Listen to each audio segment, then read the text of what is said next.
Welcome back, everyone. I hope you enjoyed your lunch break today and you also enjoyed the video that we had posted last hour. I am so excited for this next interview. I'm with Dr. Joshua Greene, and his story is just so encouraging with the work that we do here at DSI. So if you've been following along for a while, you know this is our second year, doing the live videos. And so last year he got connected with the organization because of these live videos that we did. So it's so cool to have you now here in the seat and interviewing with us. Yeah, so definitely. So tell us a little bit about you and like your story and your affiliation kind of with Down syndrome. Yeah, so I'm from a big family, one of six.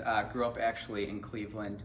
I'm right in the middle of that group there, and I was fortunate to have a brother that's a year older than me and a sister that's a year younger than me with Down syndrome. My younger sister actually was adopted.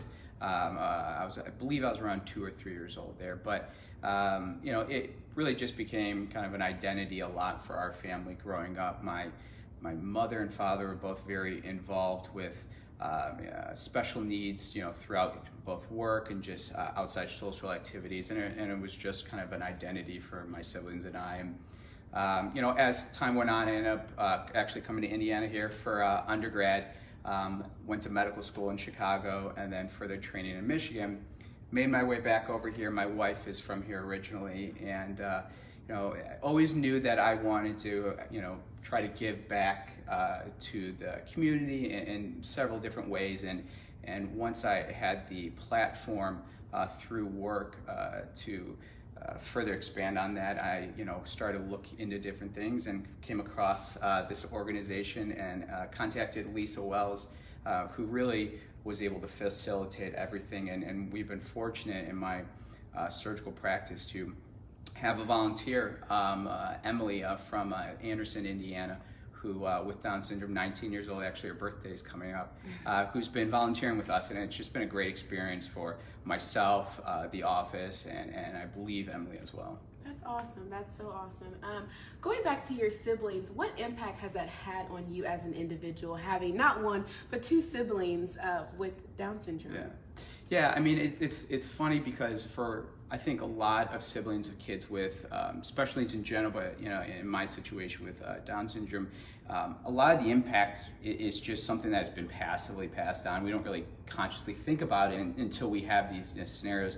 I remember an early story that my mother said of when I was a lot younger, and I believe my brother was with me, and maybe my sister, and you know, we were out in public and somebody was just staring, you know, in our direction, and I just could not wrap my mind around like what was different about this that was, and not really realizing that, you know, our, you know, the makeup of our family is a little bit different. And I think that expands on just the idea that that doesn't matter to myself, my siblings, and I think of other kids in a similar situation.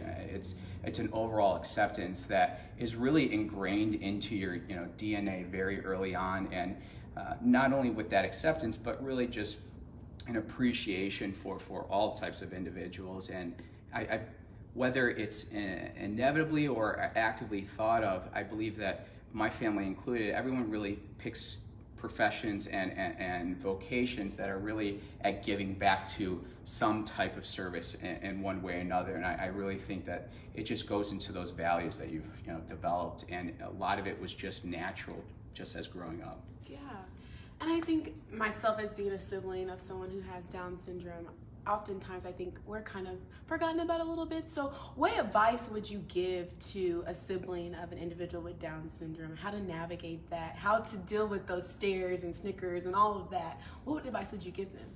You know, it's funny. I was always known as Jeremy's brother. That's how it was. I mean, he to this day is the coolest person in our area there. I mean, it's incredible where we go, and no matter where we are. Maybe that's why I end up leaving Cleveland. I don't know, but you know, it really is that it's an interesting point because, you know, you are kind of the secondary there, but I think really embracing that and taking that role, you know, as a badge of honor there. And I think that the benefit that is achieved, a young kid is not going to probably see some of the things that we talked about that you gain from having that in your family there.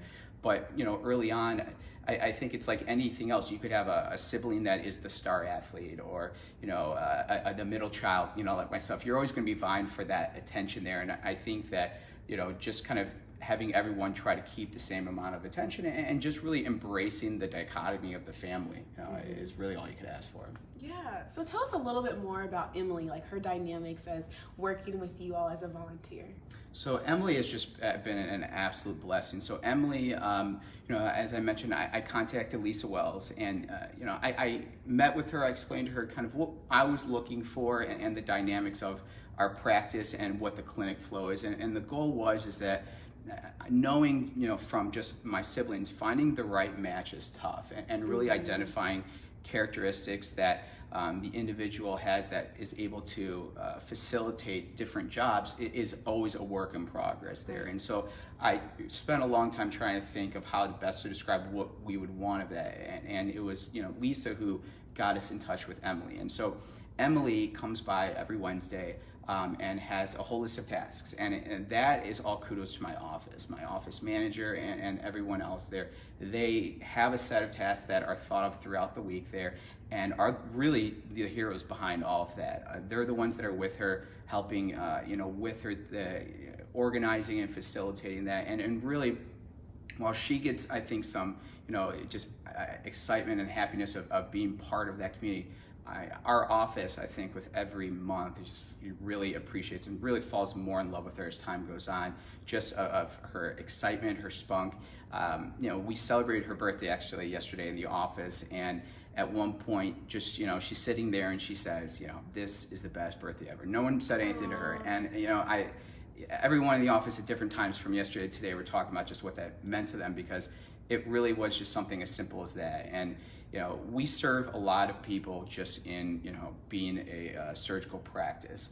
But, I believe that Emily, people, other individuals with developmental delay, that is just not as common as we see there. And so it brings just, I think, a different side to our practice there that is really important and kind of really focuses on kind of why we're doing what we're doing.